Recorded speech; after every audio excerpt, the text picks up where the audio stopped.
Et ces aborigènes, ils ont une immense puissance. Donc, on pourrait dire aujourd'hui, dans la thématique de la Réunion et dans les deux grands projets les plus importants pour lesquels on peut communiquer le plus aujourd'hui en France, il y a d'autres choses, mais on l'abordera plus en détail pour d'autres gens. Mais là, dans les actions, on pourrait dire les plus concrètes et les plus importants, et les deux grands pôles d'action les plus importants à Panayou, c'est donc l'aide aux aborigènes et l'école. Donc là, je veux parler du lieu où on est parce que dans ce lieu, notamment, il y a des aborigènes. Donc,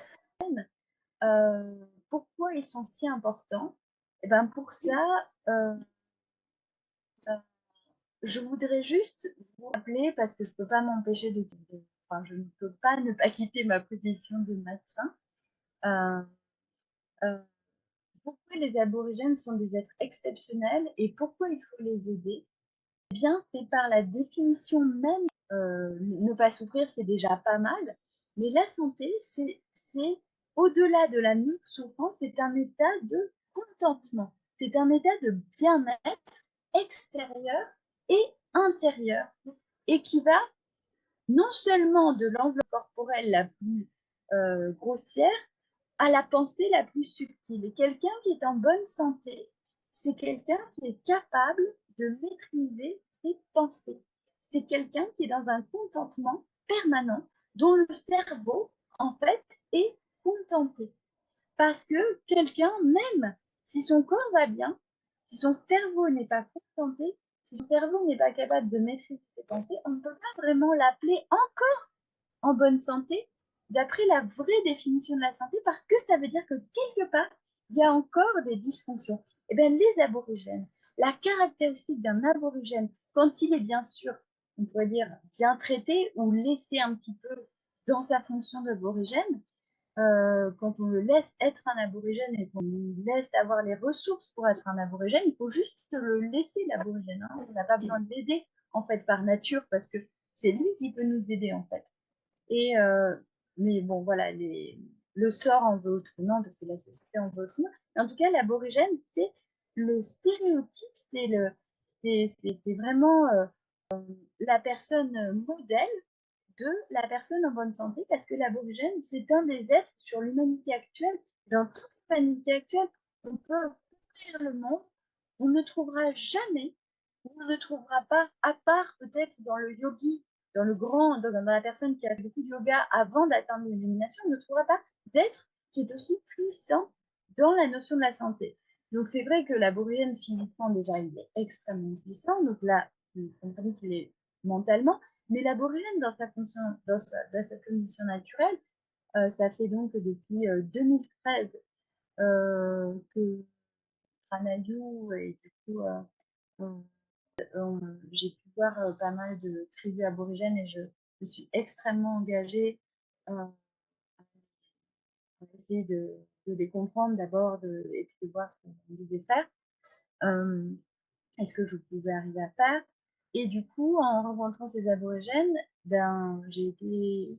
D'abord, on est choqué par leur force physique parce qu'effectivement, personne qui est issu d'une société occidentale n'est capable de, de faire ce qu'un aborigène fait, c'est-à-dire aller chercher de l'eau à 3 kilomètres, la ramener sur sa tête, quand ça pèse 50 kilos, 100 kilos, faire sa maison avec ses mains, enfin, se protéger des animaux, savoir conserver ses graines, savoir survivre en fait dans la nature.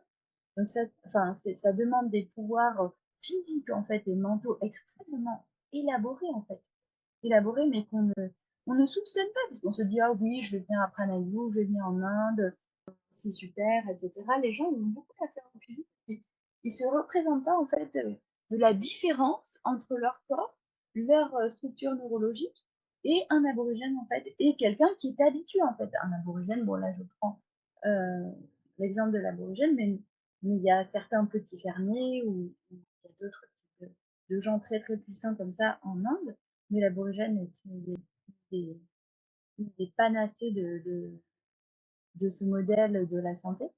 Et donc voilà, et donc c'est pour ça déjà que là je veux vous parler de où est-ce que on pourrait mettre de l'énergie et de pourquoi investir son énergie, toutes nos énergies à sauver les aborigènes, en fait, c'est vraiment sauver une partie, enfin, c'est vraiment sauver une clé, une source unique pour sauver l'humanité tout entière.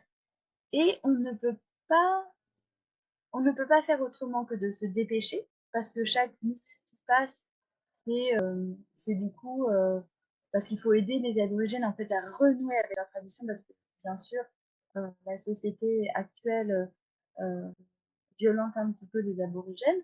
Bon, je veux pas trop critiquer, je vais essayer de pas trop critiquer, je voudrais pas, je vais éviter de parler de trop de la violence, mais en tout cas, je vais en parler un petit peu pour que les aborigènes, enfin, en quoi il faut les aider.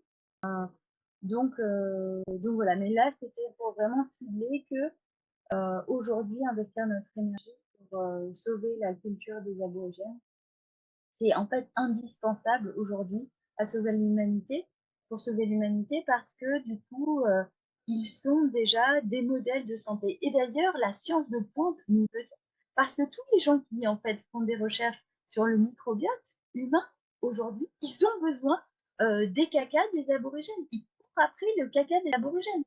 J'ai même des collègues qui sont chercheurs en microbiote qui mangent le caca des aborigènes pour réensemencer leur microbiote, tellement enfin, les bactéries, le microbiote qu'il y a dans le ventre des aborigènes fascinent en fait et sont des témoignages en fait de la biodiversité microbiotique de ce que l'on peut de ce que l'on peut observer être le microbiote le plus en bonne santé du monde.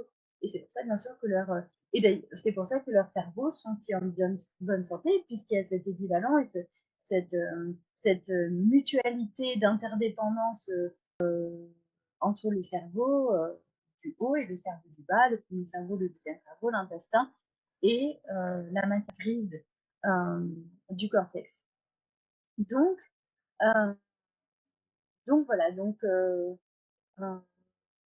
effectivement, les aborigènes sont les élus des efforts, enfin de beaucoup d'efforts de Pranayama parce qu'ils sont une clé. Euh, et bien sûr, le deuxième pôle qui va avec, et on pourrait dire le corollaire des actions de Pranayama, c'est l'école. Parce que l'école, c'est évidemment le lieu où on peut aussi préserver la tradition aborigène et beaucoup de traditions donc de la santé qui rendent l'homme si puissant et qui sont des clés de connaissances dont l'homme a besoin pour survivre dans le futur. Et donc ici, on n'a pas de témoin de notre petite école, sauf Isabelle, puisque Isabelle a vu l'école de public, voilà, qui est aussi celle de Pranayama, où il y a une trentaine de petites têtes surdouées, et elle pourrait vous parler pendant des heures à quel point elle a vu qu'effectivement, ben, c'est un miracle en fait, l'éducation, l'éducation de cette école, enfin, le fruit de l'éducation de cette école et l'équilibre physique et psychique de ces enfants qui est remarquable. Euh, Remarquable et absolument extraordinaire. Et du fait d'être dans cette école, euh, et ben ce sont des gens qui vont être extrêmement puissants et ce sont tous des petits Gandhi en fait et des petits surhommes qui vont pouvoir porter toutes ces traditions et voilà et eux-mêmes donc servir pour les générations futures. Alors il y a une école à Oubli en fait, il y a une école à Oubli où il y a 30 élèves.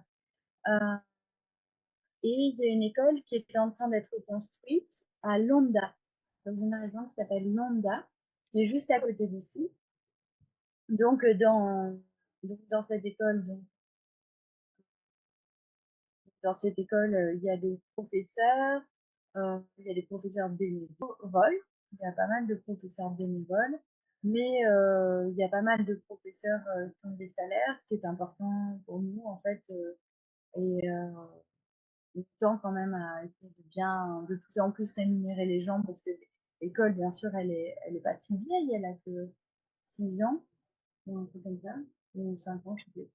Et Donc, au début, il y avait beaucoup de bénévoles et de plus en plus, on arrive à structurer le budget pour qu'il y ait un peu plus, mais ça reste une toute petite échelle, etc. Et l'école de Lambda, ben, justement, on est là pour ça parce qu'on a besoin de la construire et on a besoin de parrains un peu solides parce que là, on n'a pas assez d'argent pour savoir sur qui s'appuyer et on a besoin d'appui un peu solide et c'est pour ça qu'on lance cette campagne.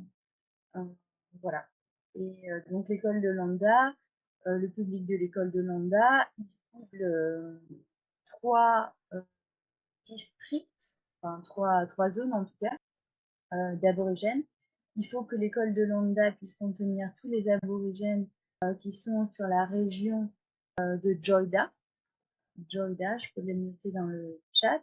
Donc, l'école de Lambda, Lambda, c'est pour les aborigènes de Joyda. Lambda, et